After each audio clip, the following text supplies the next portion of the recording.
Hey folks, today we are breaking down the supported dumbbell row. So what you're going to do is you're going to grab a bench, a box, or you have available at home. You're going to have one knee on the bench or box, one hand on the bench.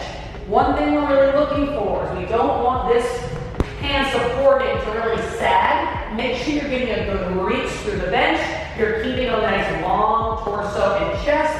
As you grab your dumbbell, keep that dumbbell right underneath your shoulder. We're going to initiate the pull with the elbow, coming right to that hip pocket, and allow that shoulder blade to reach on that way down. Some of the things we'll see a lot with this movement is we'll have people start to really open up. While it is a movement you can do, we want to keep our ribs nice and still and square to the ground so that we're targeting the upper and mid back. And the other one we'll see is this elbow getting pulled really far behind.